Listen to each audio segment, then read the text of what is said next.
Welcome to Skinner and Chalmers Weekly Roast. Today, Casefile Mrs. Cluck Norris, the Great Shoe Incident of 22.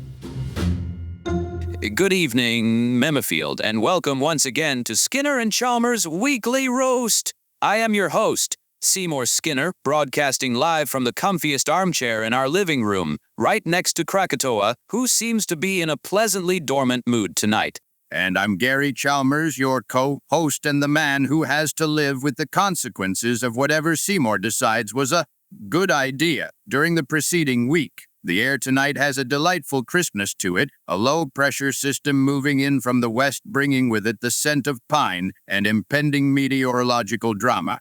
Oh, poetic as always, my dear Gary. I was just thinking about dinner. I had planned a rather ambitious 7-layer cassoulet, with each layer representing one of the 7 stages of bureaucratic grief. But, well, the first layer, denial, caught fire. Let me guess. The subsequent layers, anger, bargaining, depression, upward turn, reconstruction, and finally, acceptance, all followed suit in a symphony of smoke and despair. It was more of a flash fire of existential crisis, really. The smoke alarm sang the song of its people. But fear not! I have prepared a suitable replacement. Aurora Borealis burgers. You're serving me hamburgers, and you're going to claim the glow from the grill is a localized atmospheric phenomenon. It's an Albany expression. You wouldn't understand. But speaking of things I wish would remain localized, I saw a stray feather float past the window earlier. A very specific kind of feather. Buff Orpington, I believe. Ah, so that's what's put you on edge. I saw her myself today down at the 5 and Dime. Mrs. Cluck Norris. She was buying corn feed and what looked like a tiny, chicken-sized motorcycle helmet. She didn't look in this direction, did she? Did her head do that unnatural 180-degree turn? Did her eyes glow with the fury of 1,000 betrayed hens? No, Seymour. She was perfectly civil. She gave me a curt, yet respectable, Bach begurk, which I believe is her standard greeting. But it did remind me of a time when her greetings were significantly less cordial. A time involving poultry-based rage, an entire squadron of Roombas, and a tube of industrial adhesive. We swore we'd never speak of the Great Shoe Incident of 22 again, Gary. It's locked away in the vault, right next to my recipe for transparent toast, and that photograph of Van Gogh trying to eat the lawnmower. Oh, I think it's time to let it out. Our dear listeners deserve to know the story behind why, for a full month, the entire block had to tiptoe past her house lest they provoke what Sonic took to calling the chicken-pocalypse. This is a cautionary tale, Seymour, a roast, if you will, of your own making. It was all a misunderstanding. My intentions were pure. As pure as freshly filtered rainwater collected during a gentle spring shower. Your intentions are often pure, Seymour. The execution, however, tends to resemble a Jackson Pollock painting made with mayonnaise and poor life choices. Let's set the scene. Mrs. Cluck Norris, for those of our listeners who are new to Memifield, is not merely a woman who owns chickens. No, she's more of a chicken whisperer, a feathered druid, the matriarch of all things gallinaceous. Her house isn't so much a home as it is a multi-story luxury chicken condominium. Precisely. But fear not, she doesn't have a house with chicken feet, but she has a prized rooster generalzo, a bird of such magnificent plumage and arrogant disposition that he has his own reserved parking spot in her driveway. The woman communicates almost exclusively in a complex dialect of cluck squawks and threatening wing-like flaps, and you, Seymour, decided to meddle in her affairs. I wasn't meddling. I was performing an act of unsolicited preventative maintenance. You, my dear, with your encyclopedic knowledge of weather patterns, had predicted a squall, a veritable micro-hurricane. You said winds could reach up to 15 miles per hour. It was a breeze, Seymour. I said there would be a delightful autumnal zephyr, perfect for flying a kite. A zephyr of doom. And I happened to notice that Mrs. Cluck Norris, in her folksy way, always left her gardening clogs on her front porch. Sturdy, reliable, wooden clogs. I had a vision, Gary. A terrible vision of those clogs being swept away, carried by the tempest, and deposited in some far-off land, leaving her barefoot and vulnerable. I couldn't let that happen. So you did the logical thing and knocked on her door to suggest she bring her shoes inside. Don't be ridiculous. Her doorbell is a series of hanging gourds that you have to peck in a specific sequence. I've never cracked the code. No, I opted for a more direct, more secure solution. You opted for super glue. It wasn't just any superglue.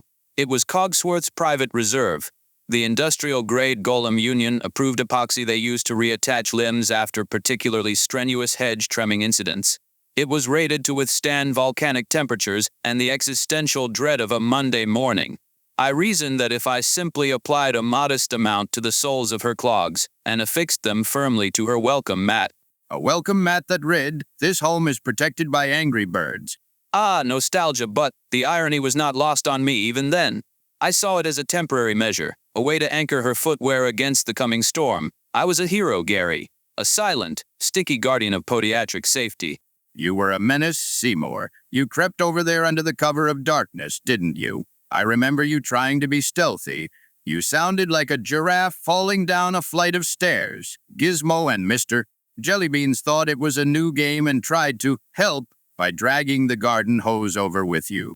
They were my accomplices, my scaly cohorts in this mission of mercy. I applied the adhesive, pressed the clogs down with a satisfying squelch, and crept back home, my heart swelling with misplaced civic pride. I slept the sleep of the just. And the next morning, the delightful autumnal zephyr arrived. It barely rustled the leaves on the trees, but something else rustled the neighborhood. It wasn't the wind. It was the sound of 1,000 chickens screaming for vengeance. It was a truly bone-chilling sound, a clucking cacophony of rage. I peeked through the blinds, and there she was, Mrs. Cluck Norris, standing on her porch, feet firmly in her clogs, which were in turn firmly attached to her welcome mat. She was trying to step forward, but she was stuck fast. She was pitching back and forth like one of those inflatable tube men at a car dealership. And she wasn't just standing there. She was conducting her feathered army. General Tso was on the porch railing, letting out a war cry that I think shattered one of our pet cloud cumulus's silver linings. The rest of the flock had surrounded the house, forming a perimeter. It was like something out of a Hitchcock film, if Hitchcock had a poultry fixation. Sonic was the first on the scene. He zipped by, saw the situation, and skidded to a halt. He just stood there for a second, a blue blur of confusion, before zipping over to our window. I remember him tapping on the glass and just mouthing, "Did you do this?" I believe my exact words to you at that moment were, "Seymour, what in the name of all that is geologically stable have you done?" I tried to deny it. I said it must have been a freak atmospheric event. A rare case of spontaneous porch fusion. You didn't buy it. No, I did not. Especially when one of the Roombas, which you'd programmed for exterior debris collection, trundled over to her porch, sensed the debris of her shoes, and repeatedly tried to ram them off the mat, causing Mrs. Cluck Norris to wobble even more violently. Unit 7 was just trying to do its job. It has a very strong work ethic. The situation devolved quickly. Swampy emerged from the sewer grate down the street, drawn by the commotion. He offered to help by secreting some of his personal slime onto the clogs to act as a lubricant, which only managed to make the welcome mat shiny and dangerously slippery for anyone attempting a rescue. Master Chief showed up next on his morning jog. He took one look, assessed the tactical situation, and asked if anyone had a spare plasma grenade. I told him that seemed excessive. We were trying to detach the shoes, not vaporize the entire front porch. Even Van Gogh and our esteemed mayor trotted over. They tried to eat the welcome mat. They are a simple goat with simple solutions, Seymour. If you can't solve a problem, eat it. The problem was the mat was now coated in both golem-grade epoxy and Swampy's personal slime. The mayor took one lick and their tongue got stuck. So now we had a chicken woman glued to her porch and the mayor of the town glued to her welcome mat. The optics were not good, Gary. Not good at all. This is what we in the education business call a teachable moment, Seymour. The lesson being, do not apply golem limb epoxy to your neighbor's shoes. We tried everything. Butter, olive oil, a very expensive bottle of yip, whoop, vintage Chardonnay that I was saving. Nothing worked. The bond was absolute. I even called Cogsworth and the Golem Union. Cogsworth was very stern. He said, and I quote, "That adhesive is proprietary technology of the Amalgamated Golem Workers Local 477. Its use on non-golem, non-union sanctioned footwear constitutes a breach of contract. We'll have to file a grievance. They were more concerned with the paperwork than the unfolding humanitarian crisis.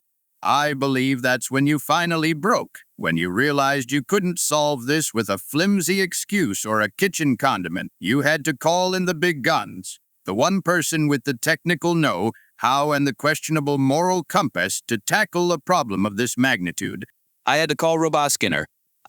Roboskinner. Your once and probably still evil twin, fresh out of the Twitch asylum and trying to reintegrate into society. I can only imagine that phone call. Hello, brother I've spent my life at odds with. I've accidentally glued our neighbor and the mayor to a porch with golem adhesive. How's your Tuesday? He was surprisingly calm about it. He just sighed, a very synthetic, metallic sigh, and said, honestly, Seymour, I'm not even surprised. I'm reprogramming a food synthesizer to create the perfect vegan cupcake, and you're turning the neighborhood into a live action art installation about immobility. I'll be right over. And he arrived with a briefcase. He looked like a professional. He shooed away the chickens, who seemed to respect his cold, robotic authority. He gave Van Gogh a consoling pat on the head, which Van Gogh tried to bite, and then he got to work. He didn't use solvents. He said that was amateur hour. He pulled out a device that looked like a television remote from the future. He called it a molecular D-resonator. He claimed he'd built it in his spare time to help him unstick stubborn jar lids. He pointed it at the clogs, and it emitted a low hum, a sound not unlike a refrigerator contemplating the meaning of its own existence. He scanned the adhesive, analyzed its composition on a tiny screen, and muttered, "Ah, a classic silicon-carbon polymer child's play." And then the strangest thing happened. He turned a dial, the humming intensified, and the clogs began to vibrate. They shook so violently that Mrs. Norris's legs looked like they were made of jelly. And then they started to sing. I had forgotten about that part. The clogs began singing opera. In a surprisingly robust baritone, they sang the entirety of Largo Olfactotum from The Barber of Seville. Figaro, Figaro, Figaro. Roboskinner just shrugged and said, it's a minor side effect of the D-resonating frequency. It temporarily excites the latent consciousness within inanimate wooden objects. It'll wear off. And with a final, triumphant high note and a loud pop, the clogs came free. Mrs. Norris stumbled backward, free at last. Van Gogh's tongue came unstuck with a sound like Velcro being torn from the fabric of reality. The chickens fell silent. The entire neighborhood, which had gathered at a safe distance, held its breath. I thought she was going to attack me. I was prepared for her to peck my eyes out. I hid behind you, Gary. You're much sturdier. I am not a human shield, Seymour, but I stood my ground. Mrs. Cluck Norris just stood there for a moment, wiggling her toes. She looked at her clogs, which had fallen silent. She looked at the mayor, who was shaking their head and trying to get the taste of slime and epoxy off their tongue. Then she looked directly at you. It was the most intense stare I have ever received. It felt like she was looking past my eyes and directly into my soul, where she found a long and detailed record of all my foolish deeds. And then she did something none of us expected. She walked over to her prize rooster, General Tso, reached under him, and pulled out a single perfect brown egg. She walked over to you, wordlessly, and placed it in your hand. I was so confused. Was it a threat? Was it a symbol? An offering? Why does a rooster lay eggs? Was she going to make me an omelette of shame? She then turned, walked back into her house without a backward glance, and shut the door. The chickens all dispersed as if on some silent command. The crisis was over, and you were left standing there, holding an egg. I interpreted it as a gesture of peace, a symbol of new life, a recognition that, despite my colossal error in judgment, I had, in some strange way, been trying to protect her. The egg was forgiveness, Gary. It was absolution in a shell. Or she had just laid it and didn't have any pockets. We'll never know for sure. But from that day on, things were different. She's never been hostile. She even gives a nod when you take the alligators for a walk, and they inevitably try to trim Sonic's hedges with their teeth. I think we came to an understanding. A silent pact between man and chicken woman. I don't meddle with her footwear, and she doesn't release her feathered hoard upon my person. I still have the egg, you know. I had it bronzed. It's on the mantelpiece, right next to that strange rock you found that looks vaguely like Abraham Lincoln. It's a piece of granite with some feldspar intrusions, Seymour. It looks nothing like Lincoln. But the story stands as a testament. a monument to your unique ability to create a neighborhood-wide emergency out of an act of kindness. I like to think it brought the community together. For a brief, shining moment, we were all united. United in confusion, bewilderment, and a shared fear of angry poultry. Isn't that what Memfield is all about? I suppose it is. Speaking of which, I believe it's time we thank the people who make this podcast possible. Our dear listeners and friends who tune in every week, presumably to make sure we haven't accidentally glued ourselves to the furniture. An excellent idea! A massive thank you to Loomis of Failing! We hope Zem are having a wonderfully non-adhesive week. To Rachel Rocks, thank you for listening. We promise to keep the property damage from too much rocking around to a minimum, mostly. And to Shia Fox, may your days be filled with joy and a distinct lack of poultry-based standoffs. Thank you, Laza and Van Goat. Not the mayor, the listener, well, and also the mayor, so we appreciate you both. Though if you are the mayor, please stop trying to eat the recording equipment. A hearty hello to Purple Tonberry and ArticTiger. Arctic, my friend, the pope of our little town. I hope the MemedHamsAI stream is still generating infinite variations of my culinary triumphs. It's truly avant-garde. And Purple, you're simply the best. Always wonderful to see you around. Thank you, Dezenzo, for producing this chaos, and to Deputies Kids 4, Life, Luna, Suhu, Bites, Magpie 1862, and Trados. We wouldn't be here without you. We truly wouldn't. Your support is more reliable than my attempts at home repair. It's been another wonderful roast, my dear Gary. It certainly has Seymour. Now about those, what did you call them? Aurora Borealis burgers. Ah, yes. Dinner is served. I took the liberty of grilling them on the engine block of the car. It gives them a unique industrial flavor. You did what? Seymour, that's not... It's a Utica expression, Gary. You see, the way the grease catches the light from the setting sun.